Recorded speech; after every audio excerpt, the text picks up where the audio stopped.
Halo warga, Assalamualaikum. Terdapat dua peraturan yang mengatur tentang musyawarah desa. Pertama, Undang-Undang Nomor 6 Tahun 2014 tentang Desa atau kita mengenalnya dengan sebutan Undang-Undang Desa, dan yang nomor dua adalah Peraturan Menteri Desa, Pembangunan Daerah Tertinggal dan Transmigrasi Republik Indonesia Nomor 16 Tahun 2019 tentang musyawarah desa. Untuk itu, simak terus video ini. Namun sebelum kita lanjut, bagi warga yang baru tahu channel ini, silakan klik subscribe dan tekan loncengnya juga, biar warga mendapat informasi video-video terbaru dari channel ini. Di dalam Undang-Undang Desa, Musdes disebut dalam pasal 54. Yang pertama bahwa musyawarah desa merupakan forum permusyawaratan yang diikuti oleh Badan Permusyawaratan Desa atau BPD, pemerintah desa atau PEMDES, dan unsur masyarakat desa untuk memusyawarahkan hal yang bersifat strategis dalam penyelenggaraan pemerintahan desa. Dua hal yang bersifat strategis sebagaimana dimaksud yakni meliputi: 1.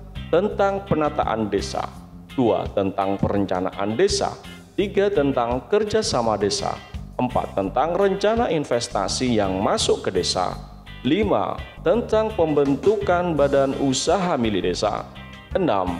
Tentang penambahan dan pelepasan aset desa, dan 7. Tentang kejadian luar biasa. Musyawarah desa sebagaimana dimaksud pada ayat 1 dilaksanakan paling kurang sekali dalam 1 tahun, dan musyawarah desa sebagaimana dimaksud dibiayai dari anggaran pendapatan dan belanja desa. Di dalam penjelasan ayat 1 disebutkan bahwa musyawarah desa merupakan forum pertemuan dari seluruh pemangku kepentingan yang ada di desa, termasuk masyarakatnya, dalam rangka menggariskan hal yang dianggap penting dilakukan oleh pemerintah desa dan juga menyangkut kebutuhan masyarakat desa. Hal ini menjadi pegangan bagi perangkat pemerintah desa dan lembaga lain dalam pelaksanaan tugasnya. Siapakah yang dimaksud dengan unsur masyarakat tersebut? Unsur masyarakat yang dimaksud antara lain adalah tokoh adat, tokoh agama, tokoh masyarakat, tokoh pendidikan, perwakilan kelompok tani, kelompok nelayan, kelompok perajin, kelompok perempuan, dan kelompok masyarakat miskin. Di dalam penjelasan ayat 2 huruf A disebutkan bahwa dalam hal penataan desa, musyawarah desa hanya memberikan pertimbangan dan masukan kepada pemerintah daerah kabupaten kota.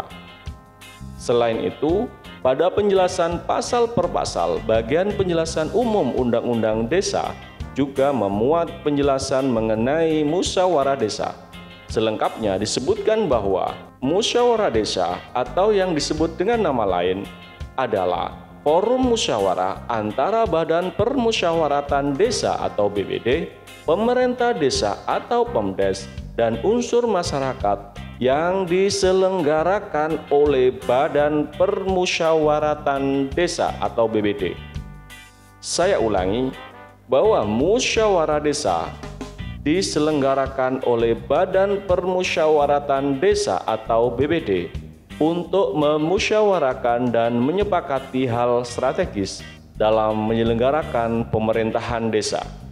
Hasil musyawarah desa dalam bentuk kesepakatan dituangkan dalam keputusan hasil musyawarah dijadikan dasar oleh Badan Permusyawaratan Desa atau BPD dan pemerintah desa atau PEMDES untuk menetapkan kebijakan pemerintahan desa. Secara lebih rinci, musyawarah desa diatur dalam Peraturan Menteri Desa, Pembangunan Daerah Tertinggal dan Transmigrasi Republik Indonesia Nomor 16 Tahun 2019 tentang musyawarah desa, di mana pasal 3 menyebutkan bahwa peraturan menteri ini bertujuan untuk 1. Menguatkan fungsi musyawarah desa sebagai ruang partisipasi masyarakat dalam implementasi Undang-Undang Desa. 2. Menjadikan musyawarah desa sebagai forum pengambilan putusan tertinggi dalam penyelenggaraan pemerintahan desa. Dan 3. Mendorong sinergitas peran pemangku kepentingan desa untuk meningkatkan kualitas penyelenggaraan musyawarah desa yang demokratis, partisipatif, inklusif, responsif gender, transparan, akuntabel, dan berpihak kepada kepentingan masyarakat. Pasal 4 menyebutkan bahwa musyawarah desa berazaskan: pertama, musyawarah mufakat. Musyawarah mufakat adalah nilai luhur yang menjadi ciri dan karakteristik bangsa Indonesia dalam menjalankan kehidupan berdemokrasi. Berdasarkan azas musyawarah mufakat ini, maka mekanisme pengambilan keputusan dalam musyawarah desa hendaknya diambil berdasarkan prinsip permusyawaratan sesuai dengan sila keempat Pancasila, dengan menghindari adanya proses pengambilan keputusan berdasarkan pemungutan suara. Azas yang nomor 2 adalah keadilan. Azas keadilan dalam penyelenggaraan musyawarah desa bahwa keputusan yang diambil tidak berpihak pada kepentingan kelompok tertentu dan tidak sewenang-wenang, dan manfaatnya bisa dirasakan seluruh warga masyarakat. Azas yang ketiga adalah keterbukaan. Penyelenggaraan musyawarah desa dapat diikuti oleh semua kalangan masyarakat desa dan hasil keputusannya dapat diketahui oleh masyarakat desa. Masyarakat desa berhak mendapatkan informasi secara lengkap dan benar perihal hal strategis yang akan dibahas dalam musyawarah desa. Hasil pembahasan dan kesepakatan yang telah ditetapkan disampaikan dan disosialisasikan kepada seluruh masyarakat desa. Azas keempat adalah transparan. Penyelenggaraan musyawarah desa, pembahasan, dan hasil keputusan yang telah ditetapkan disampaikan dan disosialisasikan kepada seluruh masyarakat desa. Azas yang kelima adalah akuntabel.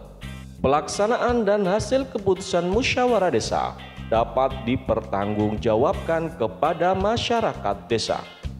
Azas keenam adalah partisipatif. Masyarakat berperan serta aktif dalam menyampaikan pandangan dan pengambilan keputusan dalam musyawarah desa. 7. Demokratis.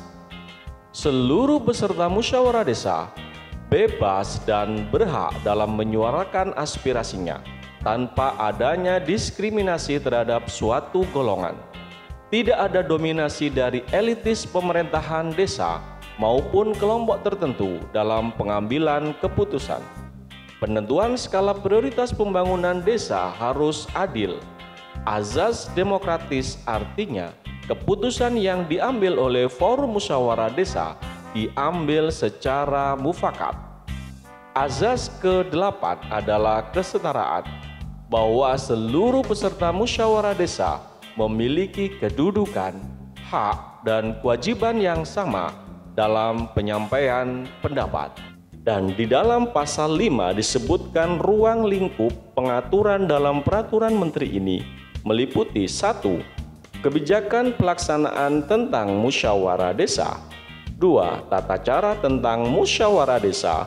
3. Tindak lanjut hasil musyawarah desa. Dan 4. Pembinaan dan pengawasan.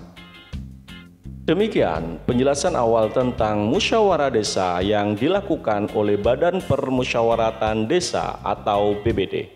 Untuk detail dan teknis pelaksanaan tentang musyawarah desa, silakan simak di video selanjutnya. Terima kasih wargaku sudah menonton, semoga bermanfaat. Silakan warga tuliskan komentar di bagian bawah video ini jika warga adalah BPD atau Badan Permusyawaratan Desa yang punya pengalaman dalam penyelenggaraan musyawarah desa ini. Atau bisa jadi Anda adalah BPD yang akan melaksanakan kegiatan musyawarah desa di desa warga semua.